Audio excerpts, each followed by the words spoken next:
Jyotishpunj TV के इस live podcast में मैं अश्विनी गौतम आप सभी का तहे दिल से हार्दिक स्वागत और अभिनंदन करता हूं। प्यारे मित्रों, हमारे इस लाइव टीवी पॉडकास्ट में हमारे साथ आज के इस एपिसोड में उपस्थित हैं पंजाब की एक बहुत ही मशहूर एस्ट्रोलॉजर लुधियाना से भारती गुप्ता जी। सबसे पहले तो हम भारती जी का स्वागत करते हैं। भारती जी, स्वागत है आपका बहुत बहुत हमारे आज के इस लाइव शो में।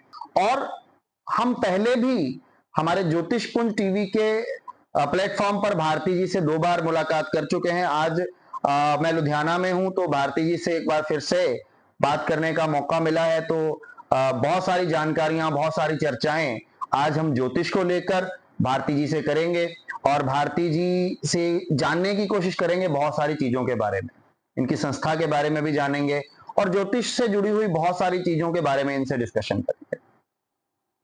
तो भारती जी, एक बार फिर से ज्योतिषपुंज टीवी आपका बहुत बहुत स्वागत करता है। मैं आपको बता दूं कि भारती जी बहुत सालों से ज्योतिष के फील्ड में हैं। इनकी एक संस्था है तेजस स्टार एस्ट्रो, और ये जो संस्था है ये सोशल वेलफेयर के बहुत सारे काम करती है। ज्योतिष से जुड़ी हुई चीजों के ऊपर बहुत सारी एक्टिविटीज करते रहते हैं ये लोग। अभी पीछे इन्होंने जुलाई के महीने में आई थिंक एक सम्मेलन भी करवाया था, और सबसे बड़ी खास बात उस सम्मेलन की ये रही थी कि ये सम्मेलन बिल्कुल फ्री ऑफ कॉस्ट था। इनका जो संस्था का सबसे बड़ा टारगेट यही था कि ज्योतिष का प्रचार प्रसार होना चाहिए, ज्योतिष का जो है नॉलेज जो है वो लोगों तक पहुंचनी चाहिए, और बहुत सारे ज्योतिषियों को एक मंच पर इकट्ठा करना और उनसे किसी भी तरह का कोई चार्ज नहीं लेना। सिर्फ ज्ञान का आदान प्रदान जो है वो इस सम्मेलन का इनका मुख्य उद्देश्य रहा था। और ये अपने आप में, मैं भी इस कार्यक्रम में उस समय अवेलेबल था, और ये अपने आप में ये कार्यक्रम जो है वो बहुत ही अद्भुत कार्यक्रम जो है इन्होंने करवाया था। तो सबसे पहले तो भारती जी जो है वो बधाई की पात्र हैं इस चीज के लिए कि इतना सक्सेसफुल कार्यक्रम इन्होंने वो करवाया था, और हमें बहुत सारे लोगों से बहुत सारी चीजें जो है उस दिन सीखने को मिली थी। तो भारती जी, मुझे ये बताइए क्या टारगेट रहता है? एकदम से मन बना लिया कि नहीं, फ्री कार्यक्रम करना है, ज्योतिषियों को इकट्ठा करना है, ज्ञान का आदान प्रदान करना है, क्या मन में आता है जिसकी वजह से आप इस तरह के इवेंट्स करवाते हैं? क्या होना चाहिए? आपके दिमाग में क्या चलता है इस चीज को लेकर? पहला तो बहुत बहुत धन्यवाद, आपने मुझे मौका दिया इस प्लेटफॉर्म पे आने के लिए जी। और वाकई में आप जैसे महापुरुष ही कहूंगी इनकी बड़ी जरूरत है, जो कि इन चीजों का सामने लेके आते हैं आप सभी लोग। हमारी कोशिश होती है कि जो लोग ज्यादा अमाउंट पे नहीं कर पाते, बहुत लोग ऐसे हैं जिनके साथ हमारी चर्चा हुई और उनका कहना होता है कि दीदी आप प्रोग्राम करवाते हो पर जो अमाउंट होती है उसकी वजह से हम आ नहीं पाते, और इसके कारण हम लोगों को मिल नहीं पाते, ज्ञान नहीं ले पाते, ज्ञान दे नहीं पाते, हमें कोई जानता नहीं है। आजकल आपको भी पता है हर जगह पे, हर देश में, पंजाब के बहुत जगह पे, छोटे छोटे शहरों में भी आजकल सम्मेलनों की बाढ़ आई हुई है जी। और उसका जो फायदा है वो एक आम आदमी नहीं ले पा रहा। जिसके पास ज्ञान बहुत है पर उसको जान कोई नहीं रहा, और जिनके पास ज्ञान नहीं है वो पैसे देके भी अवार्ड लेते जा रहे हैं। यहाँ पे मैं किसी को टारगेट नहीं करना चाहती हूँ, पर मेरी एक सोच जरूर है कि हर इंसान को एक मौका मिलना चाहिए उस प्लेटफॉर्म तक पहुंचने का।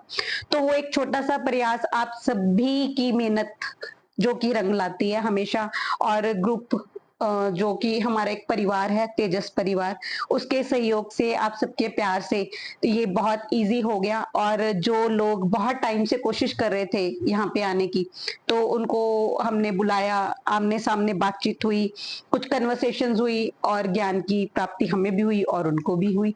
तो बस उद्देश्य यही है कि सभी एक प्लेटफॉर्म पे, हर ब्राह्मण वहां पे इकट्ठा होना चाहिए।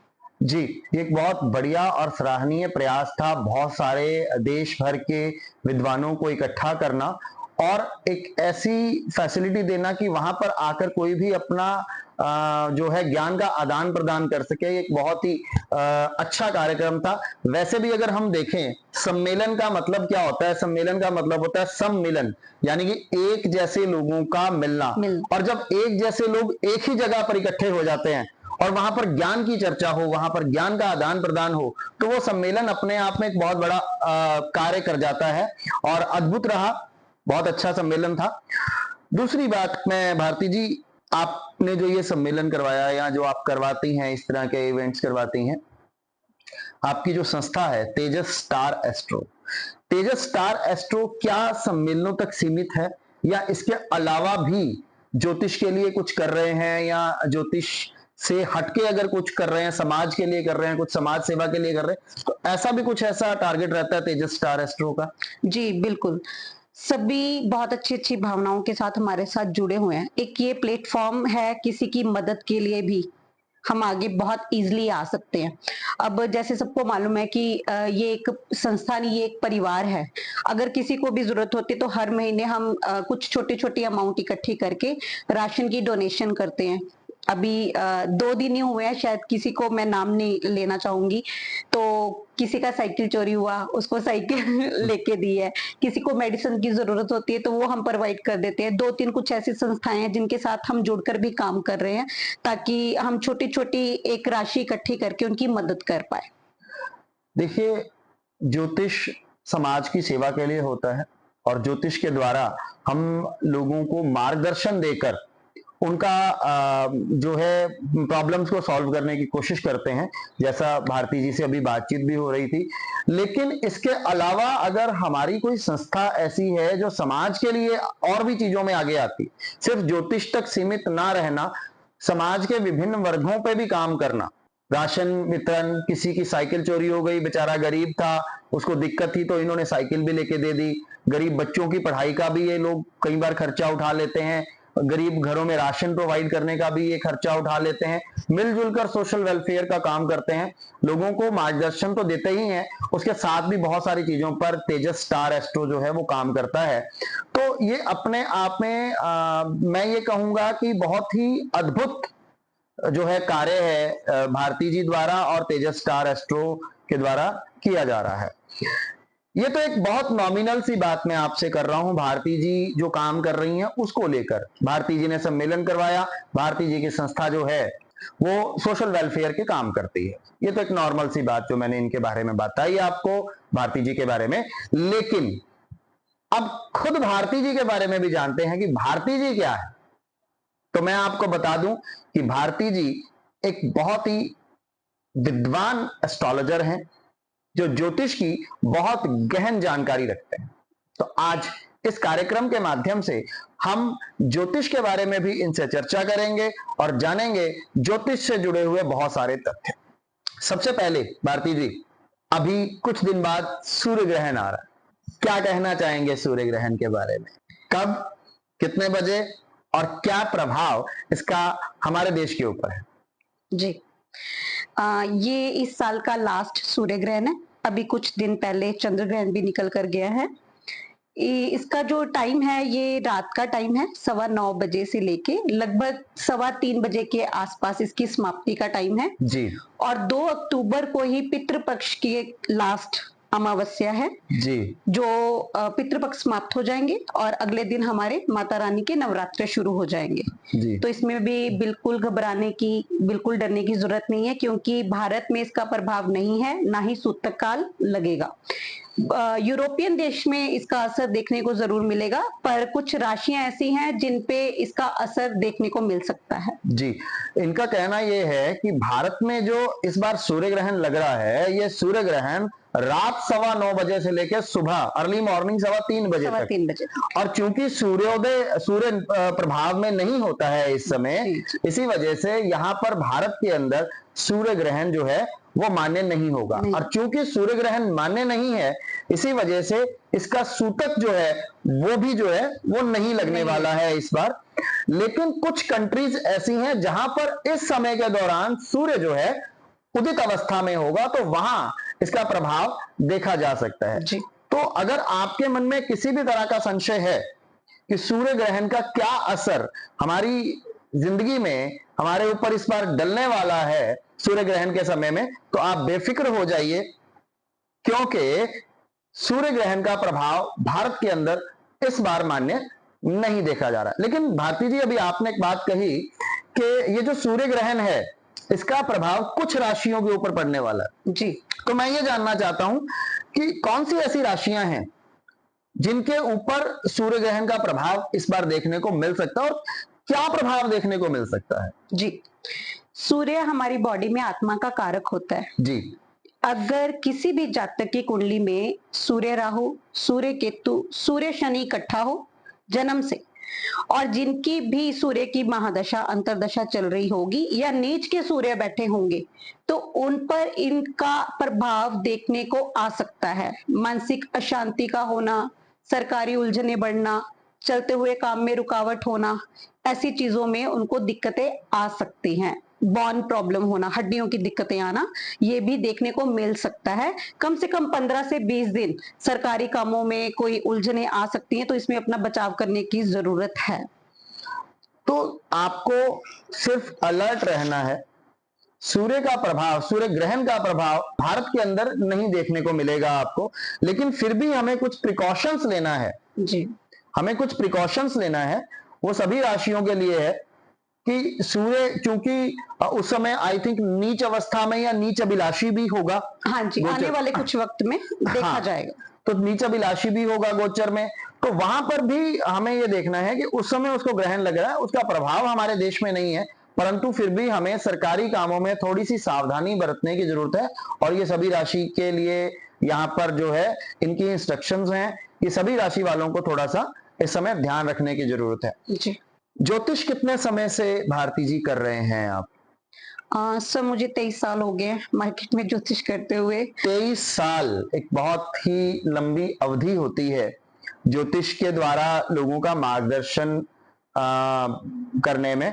तो भारती जी, अब ज्योतिष का फील्ड आपने कैसे चूज किया? क्योंकि ज्योतिष में ये तो बात क्लियर है कि ज्योतिष में हर आदमी नहीं आता है, और जिन पे गॉड ग्रेस होती है वही ज्योतिष के फील्ड में आते हैं। तो भारती जी इस फील्ड में हैं, तो नेचुरल बात है कि इनके ऊपर गॉड ग्रेस तो होगी। बिना परमात्मा के आशीर्वाद के ज्योतिष के फील्ड में नहीं आया जा सकता है।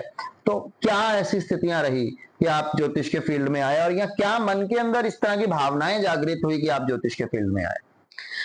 सर फर्स्ट ऑफ ऑल मैं एक ब्राह्मण फैमिली को बिलोंग करती हूँ, जी। तो हमारे यहाँ पे पाठ पूजा आप भी जानते हैं ब्राह्मणों में बहुत ज्यादा की जाती है। जी। तो शुरू से शौक था बुक्स को पढ़ने का, बुक्स पढ़ते गए। कुछ हमारे विद्वान हैं, उनके थ्रू मैंने कुछ चीजों को सीखना शुरू किया, बुक्स पढ़नी शुरू की, टाइटल्स देखने शुरू किए। फिर उसके बाद में मेरे गुरुजी व्यास जी हैं, उनके पास जाना शुरू किया। तो धीरे धीरे इसमें मेरा इंटरेस्ट और ज्यादा बढ़ता गया। जिन चीजों को हम पढ़ रहे हैं और वो आने वाली लाइफ में हमारे साथ घटित होती हैं, तब हमारा विश्वास और ज्यादा बनता है। हम ज्योतिष से इन चीजों को रोक नहीं सकते, पर अपनी इतनी क्षमता बढ़ा लेते हैं कि हम उन चीजों को, आने वाली चीजों को, चाहे वो दुख है, हम उसको बर्दाश्त करने की अपनी शक्ति को बढ़ा लेते हैं। चीजें खत्म नहीं हो सकती हैं, पर हमारे जो कर्म है वो सुधर जरूर सकते हैं। हाँ। तो वो सुधारने का काम मैंने शुरू किया अपनी लाइफ में, और जीत भी हासिल की है। डेफिनेटली आप मेरे साथ बैठे हैं, बहुत अच्छा परिवार बना, जुड़े। आज भी हम सीख रहे हैं अपने बड़ों से भी, अपने छोटों से भी। इतने स्टूडेंट्स हैं, हम स्टडी भी दे रहे हैं, ऑनलाइन स्टडी भी दे रहे हैं, 1-to-1 स्टडी भी दे रहे हैं, पर हम उनसे भी बहुत कुछ सीखते हैं। ये एक माइंड गेम लगा लो, एक स्टडी लगा लो, साइंस लगा लो, जो भी आप लगा सकते हो, पर ये निश्चित है कि जो इसमें लिखा गया है वो निश्चित होना है। और उपायों का मतलब सिर्फ इतना है कि हमारी सहन शक्ति को बढ़ाना। उसको करने के बाद हम अपनी सहन शक्ति को बढ़ा के उस चीज जो हमारे साथ घटित हो रही है, हम उन पे विजय हासिल करते हैं। तो वो कार्य ज्योतिष करती है। तो भारती जी ने अभी एक बात बोली कि ज्योतिष के जो उपाय होते हैं वो हमारी सहन शक्ति को बढ़ाते हैं। मैं अब इस मुद्दे पर आता हूं कि जो ज्योतिष के उपाय हैं वो हमारी सहन शक्ति को बढ़ाते हैं। इसमें अभी आपने एक बात और कही थी कि जो निश्चित है वो तो निश्चित ही है। तो उपायों का जो रोल है वो कहां तक मानती हैं आप, कि क्या उपाय वाकई में काम करते हैं आपके हिसाब से? एग्जैक्टली। ओके। 100%, क्यों नहीं। देखिए, हमारी कुंडली के 12 घर हैं जी। उनमें जो ग्रह हैं उन्होंने अपना काम करना ही करना है। जब भी वो अपने अच्छे प्लैनेट्स के पास आकर बैठेंगे वो हमें शुभ फल देंगे। जब भी वो अपने शत्रु राशि के प्लैनेट्स के साथ जाकर बैठेंगे तब वो हमको मानसिक पीड़ा देंगे। जैसे अभी हम बात कर रहे थे सूर्य ग्रहण की। सूर्य हमारी आत्मा का कारक है हमारी बॉडी में। चंद्रमा हमारे मन का कारक है, जब वो परेशान रहेंगे तो हमारी सोचने की और करने की शक्ति को कम कर देंगे जी। सूर्य ग्रहण के दिन सपोज जो मैं कह रही हूँ कि 15 दिन आगे जो भी हैं आप उनमें अलर्ट हो जाइए। आप सुबह उठ के गुड़ खाइए, सूर्य महाराज को नमस्कार कीजिए, हृदय स्तोत्रम का पाठ कीजिए, आप दिल से भी मजबूत हो जाएंगे, आत्मा से भी मजबूत हो जाएंगे। आप में इतनी शक्ति आ जाएगी कि आप कुछ कोई भी कार्य करने से पहले डरेंगे नहीं कि मुझे नहीं करना, डेफिनेटली, और आपका काम होगा भी। जिस इंसान का मन कमजोर होगा वो कोई भी कार्य करने से पहले 10 बार सोचेगा मुझे करना है कि नहीं करना है। ठीक है, तो प्लैनेट्स सिर्फ हमें बल देते हैं, हमें हिम्मत देते हैं, पुश करते हैं कि ये कार्य आप करो, हम आपके साथ हैं। वैसे भी परमात्मा ने हमारी ड्यूटी जो है लगाई हुई है धरती पर आकर कुछ काम करने के लिए, तो इनका यह कहना है कि उपाय करने से हमारे अंदर वो एक बल पैदा होता है जिसकी वजह से हम लोग उस काम को जो परमात्मा ने हमारी ड्यूटी लगाई है उसको बहुत अच्छे तरीके से कर पाते हैं। अगर आपका मन कमजोर है तो आप उस काम को करने से पहले 100 बार सोचते हैं करूं ना करूं, लेकिन अगर आप उसका उपाय कर लेते हैं तो उस काम को आप बहुत अच्छे तरीके से कर सकते हैं। तो मुझे लगता है ज्योतिष ही एक ऐसा माध्यम है जो हमारी जिंदगी का नक्शा हमें दिखा देता है। जिंदगी का नक्शा अगर हमारे सामने आ गया और हमें पता है कि ये चीज इस तरह से हो सकती है, तो उस चीज का उपाय करने से हम सही ट्रैक पर आ सकते हैं, सही काम को कर सकते हैं। और जो जैसा कि भारती जी ने कहा कि उपाय जो हैं वो डेफिनेटली काम करते हैं और खासकर हमारी मनोशक्ति को मजबूत करने का जो काम है वो ये जो उपाय होते हैं ये करते हैं। भारती जी, बहुत सारी विद्याएं हैं हमारे ज्योतिष में, वैदिक ज्योतिष है, अंक ज्योतिष है, लाल किताब है, बहुत सारी चीजें हैं वास्तु में। किस किस विद्या में आप काम करती हैं? सर वैसे तो वैदिक एस्ट्रोलॉजी पे ज्यादा काम करते हैं। वैदिक एस्ट्रोलॉजी ही हमारा बेस है जी, चाहे आप लाल किताब कर लीजिए, चाहे आप कुछ भी कर लीजिए जी। वैदिक एस्ट्रोलॉजी ही हमारा मार्गदर्शक है। जब एक बच्चा पैदा होता है, किस नक्षत्र में, किस अवधि में पैदा हुआ, किस राशि में पैदा हुआ, उसका असर आजीवन आपकी लाइफ पर पड़ेगा ही पड़ेगा। तो वो ही निश्चित करता है कि आपकी जिंदगी आगे तक कहाँ जाने वाली है। जी जी जी जी, जी। तो वैदिक एस्ट्रोलॉजी मस्ट है। वैदिक एस्ट्रोलॉजी पे ये काम करते हैं, हमारी ऋषि मुनियों की जो देन है, हमारी ऋषि पराशर की जो देन है, वो वैदिक एस्ट्रोलॉजी पे इनकी बहुत अच्छी कमांड है, बहुत अच्छी पकड़ है। सनातन धर्म के बारे में आप क्या कहना चाहेंगे? सनातन धर्म हमारा हिंदूवाद जी, जितने भी, चाहे वो ब्राह्मण है, चाहे वो सिख फैमिली से बिलोंग करते हैं, चाहे वो किसी भी कल्चर से बिलोंग करते हैं, अगर हम मंदिर जाते हैं जी, उस ईश्वर को याद करते हैं जी, तो हम अपनी चीजों को कायम करते हैं जी। सनातन हमें सिखाता है जीना जी, सनातन हमारे खून में है जी। तो ये हमारे ब्राह्मणवाद लगा लो, चाहे हमारा ज्योतिष लगा लो, चाहे हमारे कर्म लगा लो जी, ये तीनों का एक अद्भुत कनेक्शन है जी।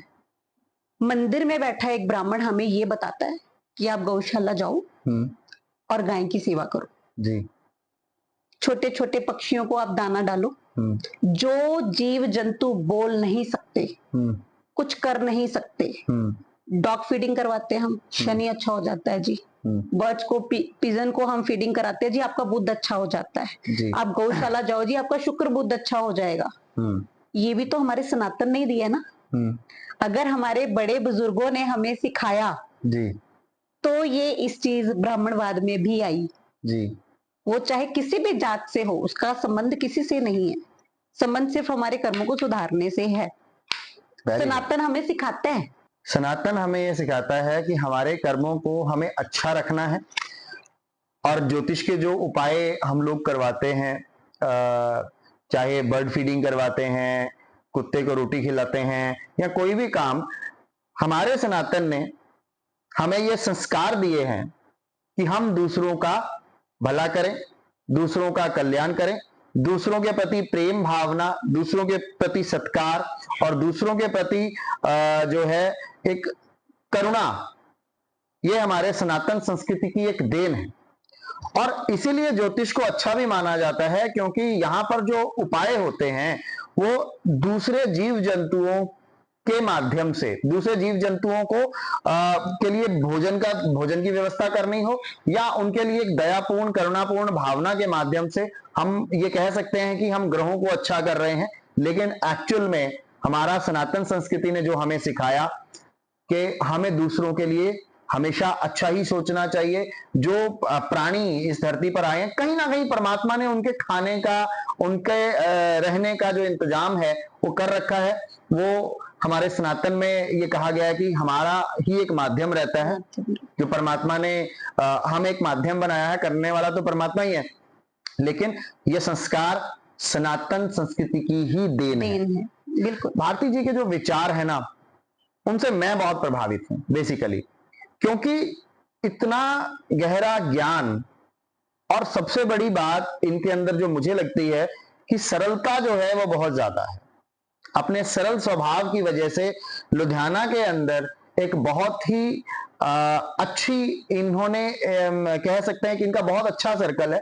बहुत सारे विद्वान इनके साथ जुड़े हुए हैं, बहुत सारे लोग इनके साथ जुड़े हुए हैं, और हर साल जो ये दो इवेंट्स आप करवाती हैं, जहां पर ये सभी लोगों को एक मंच पर इकट्ठा कर देती हैं। तो ये हर व्यक्ति के बस का नहीं होता है। पहली बात तो खुद को ज्ञान होना, दूसरी बात सिर्फ अपने ज्ञान तक ही सीमित नहीं रहना, बल्कि सम्मेलन यानी कि सम्मिलन के माध्यम से दूसरे ज्ञानवान लोगों को भी एक मंच पर लाना, ताकि एक दूसरे से ज्ञान का आदान प्रदान हो और सब लोग एक दूसरे से सीखें। और फिर इनकी जो संस्था है वो, मैं ये बात आपसे बार बार रिपीट इसलिए कर रहा हूं बिकॉज ये बात से जो है वो सबको प्रेरणा लेनी चाहिए। सोशल वेलफेयर भी इन्होंने जारी रखा, और अभी भी लोगों के काम आने का जो काम है वो भारती जी करती रही हैं। तो प्यारे मित्रों, मैं आपको फिर से ये कहता हूं, आप अगर जिंदगी में कहीं परेशान हो रहे हैं और आपको लगता है कि भारती जी आपका कोई समाधान कर सकती हैं, तो I think Bharati ji ready हैं इस चीज के लिए, क्योंकि इन्होंने बहुत क्लियर कर दिया है कि समाज सेवा इनका उद्देश्य है, चाहे वो संस्था के माध्यम से हो, चाहे लोगों का मार्गदर्शन करने के माध्यम से हो। हम इनका नंबर यहां पर मेंशन करेंगे हमारे इस वीडियो के अंदर, तो आप अगर पर्सनली भी इनसे मिलना चाहें ना, तो आप पर्सनली भी भारती जी से जरूर कांटेक्ट कीजिएगा। लुधियाना में ये रहती हैं, और मैं भारती जी से निवेदन करूंगा कि आपके ज्ञान का, आपका जो ज्ञान है वो इस वीडियो तक सीमित नहीं है, ये इस वीडियो तक सीमित नहीं है। भारती जी को हम बार बार अपने मंच पर लेकर आएंगे, अलग अलग विषयों पर चर्चा करने के लिए हम लेकर आएंगे। आज तो एक जर्नल बातचीत भारती जी के साथ हुई है, लेकिन भारती जी से निवेदन ये करूंगा कि ज्योतिष से जुड़े हुए बहुत सारे विषय हैं जिनकी नॉलेज आपको बहुत अच्छी है, और मैं चाहता हूं कि हमारे दर्शकों को भी वो नॉलेज जो है वो आप लोगों को भी मिले, भारती जी के माध्यम से मिले। तो इस वीडियो में अपनी बात को खत्म करने से पहले भारती जी से पहला निवेदन कर लूंगा कि दोबारा से हमारे इस कार्यक्रम में जरूर आए, ताकि अलग अलग विषयों को लेकर हम आपकी नॉलेज को आम लोगों तक पहुंचा सकें, ताकि हम सबको एक अच्छा मार्गदर्शन मिल सके। और ज्योतिष की जो गरिमा है, ज्योतिष का जो हम ये कह सकते हैं कि जो सम्मान है, वो यहां से आपको देखने को मिलेगा किस लेवल पर जाकर ये ज्योतिष करते हैं, और उससे हमें क्या मार्गदर्शन जो है वो मिल सकता है। तो बहुत जल्दी हम भारती जी के साथ अगले वीडियो में भी मुलाकात करेंगे। तभी तक के लिए हम भारती जी का बहुत बहुत धन्यवाद करते हैं हमारे आज के इस कार्यक्रम में हमारे साथ बने रहने के लिए, और आप सबका भी बहुत बहुत धन्यवाद।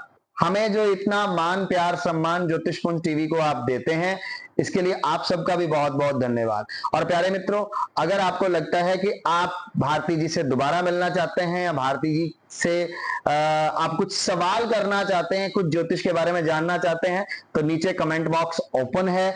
आप भारती जी से कुछ सवाल जो जानना चाहते हैं वो कमेंट बॉक्स में डाल दीजिए, ताकि अब जब भारती जी हमारे साथ दोबारा बैठें, तब भारती जी से आपके सवालों का जवाब लेकर हम दोबारा चर्चा करें, दोबारा बातचीत करें। तो अपने कमेंट बॉक्स में आप अपने सवाल डालिए, ताकि भारती जी आपके सॉल्यूशंस जो हैं वो अगले लाइव सेशन के अंदर, अगले ज्योतिष पुंज के हमारे अगले पॉडकास्ट के अंदर आपको जो है आपके सवालों के जवाब, जो भी मार्गदर्शन अवेलेबल होगा वो आपको दे पाएंगे।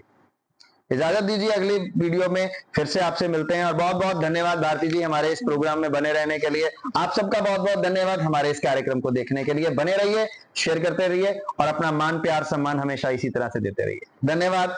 जय श्री राम। जय श्री राम।